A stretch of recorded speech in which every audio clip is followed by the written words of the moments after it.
Good morning students. कक्षा 9 की गणित में हम लोग दो चर वाले रैखिक समीकरण पढ़ रहे थे।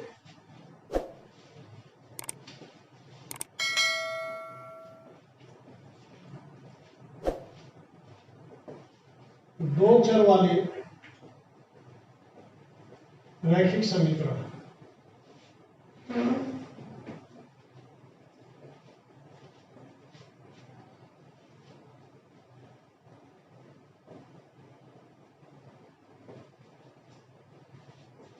देखिए, दो चर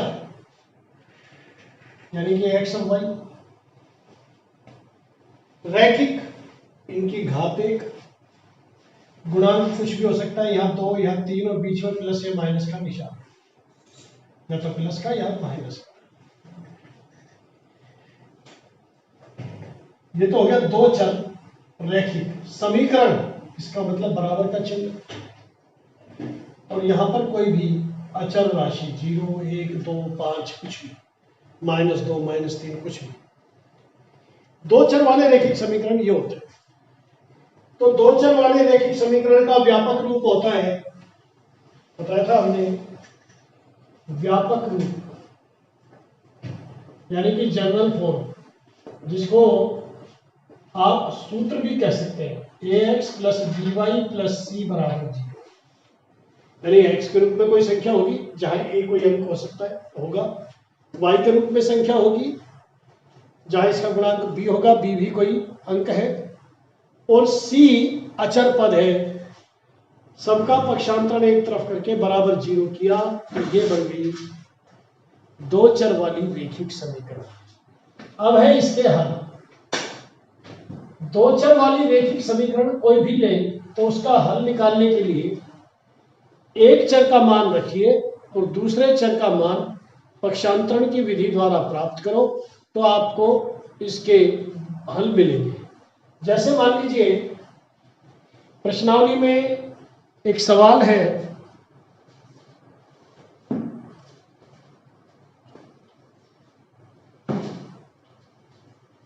निम्नलिखित में से कौन सा विकल्प सत्य है। एक समीकरण दी हुई है। अच्छा, एक चीज और ध्यान रखें, इस समीकरण का यह भी रूप हो सकता है -by - c, by बराबर -c -ax या -ax पहले। तो ये मैंने कुछ भी नहीं किया, केवल पक्षांतरण किया है, ये इसके रूप भी है। अब है हल ज्ञात करने के लिए आपको एक समीकरण दी हुई है, y बराबर 3x + 5, ये एक समीकरण है। अब आपसे सवाल ये पूछा गया है कि इसके कितने हल, एक हल, दो हल या अनेक हल। इस समीकरण के कितने हल होंगे? एक हल होगा अद्वितीय रूप से, यानी कि उसके अलावा कोई और हल नहीं, या दो हल होंगे, या अपरिमित रूप से अनेक हल होंगे। अपरिमित रूप से अनेक का मतलब अनंत हल। तो देखिए, x बराबर आप 0 रखो,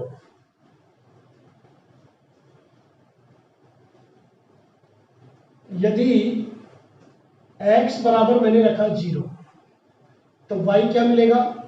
3 × 0 + 5 बराबर, ये तो हो जाएगा 0, 5। तो हल क्या निकला? पहले x का लिखते हैं 0 और फिर y 5। यदि x बराबर 1 तो y का मान क्या हो जाएगा? y बराबर 3 × 1 + 5, 3 एकम 3 और 5 8। तो हल हुआ 1 और 8। मान लीजिए मैं x का मान -1 रखता हूं तो y का मान क्या हो जाएगा? 3 × -1 + 5, -3 + 5 हल करेंगे तो आता है 2, प्लस का 2। तो -1 रखने पर y का मान मिला 2। कितने मान रख सकते हैं हम, कितने निकाल सकते हैं? अनंत रख सकते हैं। तो इसके होंगे अपरिमित रूप से अनेक हल, अनेक हल। यह उत्तर होगा उत्तर संख्या 3। कारण क्या है, x के प्रत्येक मान के लिए y का हमें एक संगत मान प्राप्त होता है। x का यहाँ 0 रखा तो y का मिला 5, x का 1 रखा तो y का मिला 8, -1 रखने पर 2। इस प्रकार से हम हल निकालते हैं। और देखिए प्रश्न संख्या 2,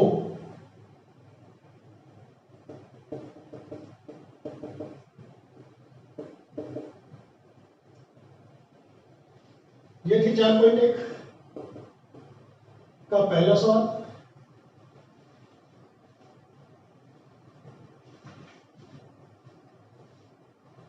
निम्नलिखित समीकरणों में प्रत्येक समीकरण के 4 हल लिखिए।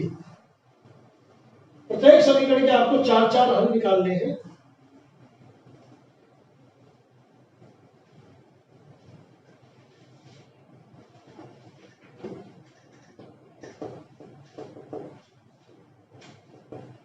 पहली समीकरण दी हुई है 2x + y = 7।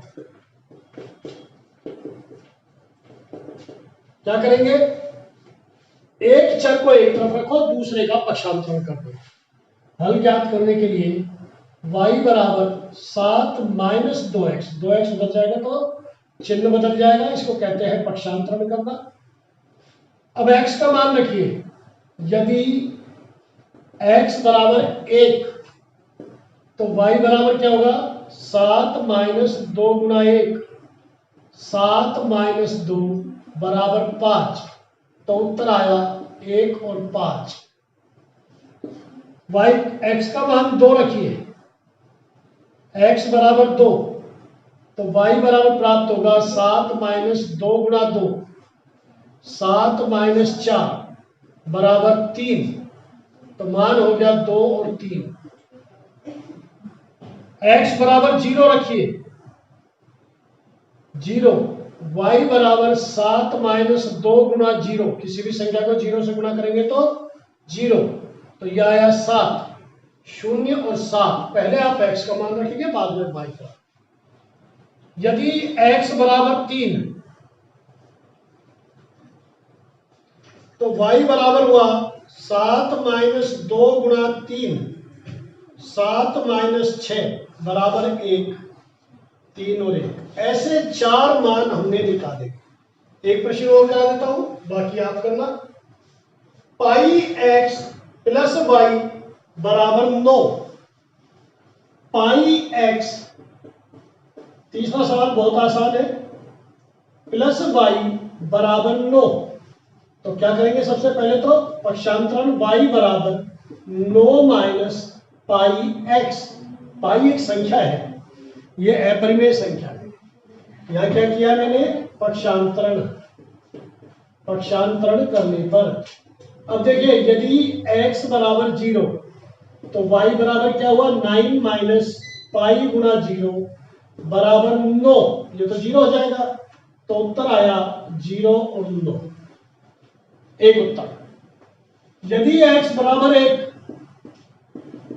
तो y बराबर क्या होगा, बोलो, 9 - π × 1, x की जगह 1 रख दे, तो यह हो गया 9 - π, पाई एकम पाई। तो उत्तर आया आपका 1। ये तो हुआ x का मान, और 9 - π ये हुआ y का मान।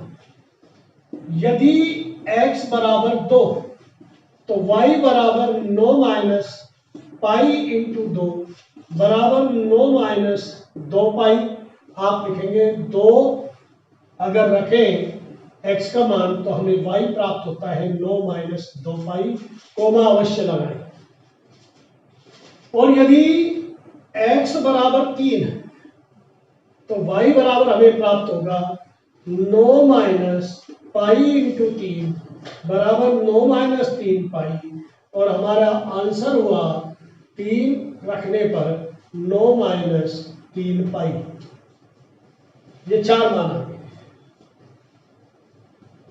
इसी का तीसरा प्रश्न है, वो आप स्वयं करें, बहुत आसान प्रश्न है। x = 2y, तो इसमें ज्यादा दिमाग लगाने की जरूरत नहीं है, y का मान रखते जाइए। y का मान 0 रखा, x का मान भी 0 मिलेगा, y का मान 1 रखा तो 2 एकम तो x का मान 2 मिल जाएगा। लिखते समय यह ध्यान रखना कि x का मान पहले लिखना है और y का बाद में। उत्तर में प्रश्न संख्या 3 है। देखिए, आपको ये जो प्रैक्टिस है ये समीकरणों के द्वारा हल निकालने की प्रैक्टिस है कि समीकरणों को हल कैसे किया जाता है, रैखिक समीकरणों को। आगे बहुत सारी विधियां भी आएंगी, तो इसलिए आप इन चीजों को अच्छी तरह सीखिए। निम्न में से इस समीकरण के कौन कौन से हल है? x माइनस 2y बराबर 4। समीकरण के हल कौन कौन से हैं? इसके लिए बायां पक्ष और दायां पक्ष ये समान आना चाहिए। तो पहला सवाल दिया है कि हल निम्न है या नहीं, यह हमें ज्ञात करना है। तो देखो, पहला है 0,2। 0,2 का मतलब क्या होता है? x का मान 0 रखो और y का 2। x बराबर 0 और y बराबर 2 रखने पर,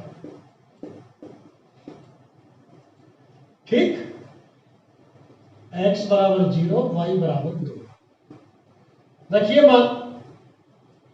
तो 0 माइनस 2 गुणा 2 बराबर 4, 2 दूनी 4 और यहां भी 4। क्या ये बराबर है? नहीं, ये बराबर नहीं है।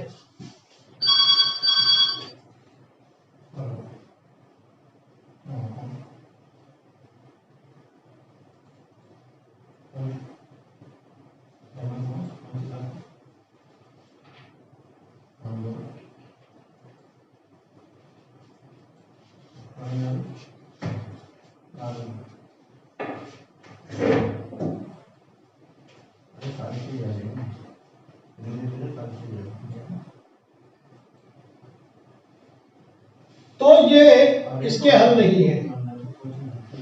इसका आसान तरीका यह है, बाएं पक्ष में x बराबर 0 और y बराबर 2 रख लो। तो 0 माइनस 2 गुणा 2, तो यह आया -4। और हमारा दायां पक्ष क्या है? 4। आप लिखेंगे LHS बराबर नहीं है RHS के, इसलिए 0 और 2 हल नहीं है। ओके, अब देखो दूसरा, देखो 2 0 के लिए आप इसे एक तरीके से ये भी कर सकते हैं कि चार अक्षर सब एक तरफ ले लो और शून्य मान आना चाहिए। तो देखिए, LHS यानी कि बायां पक्ष x माइनस 2y, x की जगह रखो 2 और यह हो गया 0, तो आया 2, ये 0 बन जाएगा।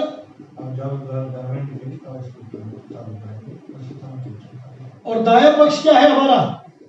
RHS 4, ये बराबर है क्या?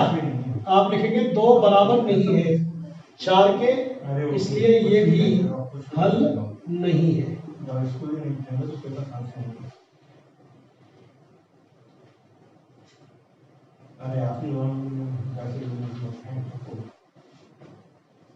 चार 0 तीसरा है, 4 0 के लिए निकालो। 4 0 के लिए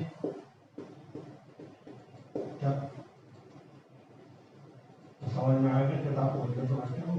किताब का एक बार याद कर। बायां पक्ष क्या है?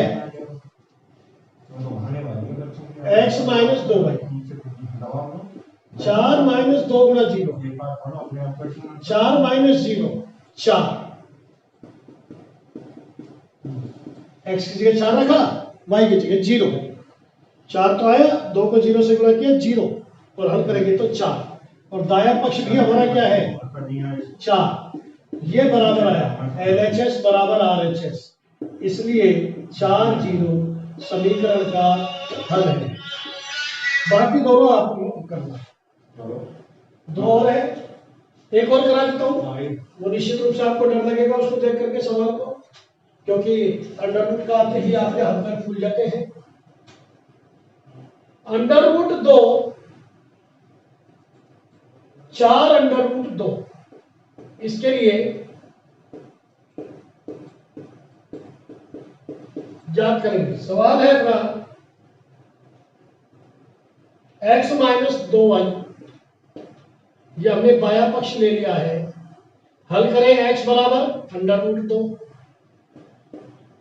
y बराबर 4 अंडर रूट 2। बहुत ध्यान से देखें, ये तो है अंडर रूट 2, ये है माइनस 2 को 4 से गुणा करना है। परिमेय परिमेय से गुणा होगी, अपरिमेय अपरिमेय से। 8 अंडर रूट 2। अब ये 1 अंडर रूट 2 तो है प्लस का, और 8 अंडर रूट 2 है माइनस के। इनकी जोड़ बाकी करेंगे तो आता है -7 अंडर रूट 2। माइनस मतलब देने। मान लो आपको 8 रुपए देने हैं, 1 रुपया दे दिया, कितने देने हैं हमें? 7 रुपए। ठीक, तो ये इसका हल हुआ। और दाया पक्ष है हमारा 4, तो LHS बराबर नहीं है RHS के, इसलिए यह भी हल नहीं है। केवल एक सवाल रह गया आपका, बाकी सारे मैंने करा दिए। अब है अंतिम सवाल, यदि x बराबर 2, बिल्कुल ऐसा कैसा सवाल है, x की जगह 2 रखना है, y की जगह 1 रखना है। x बराबर 2 और y बराबर 1 हो तो निम्न समीकरण में k का मान ज्ञात करो। तो देखिए समीकरण है आपकी 2x + 3y बराबर k। प्रश्न संख्या है 4, प्रश्नावली 4.2। अंतिम सवाल है इस प्रश्नावली का। आपको रखना है x बराबर 1 और y बराबर 2। x बराबर 2, y बराबर 1, ये रखना है। तो देखिए मान रखो 2 गुणा 2 3 गुणा 1 बराबर k। 2 दूनी 4, 3 एकम 3 k, इसलिए k बराबर 7 उत्तर। Now it is over for today. आज हमारी प्रश्नावली 4.2 समाप्त हुई। बहुत अच्छी तरह आप रैखिक समीकरणों को हल करें। 2 चर वाली जो रैखिक समीकरण है, बहुत ही आसान प्रश्नावली है, लेकिन 10वीं की प्रश्नावली तभी हल हो पाएगी जबकि आप इस प्रश्नावली को अच्छे से समझ लेंगे। Thank you very much.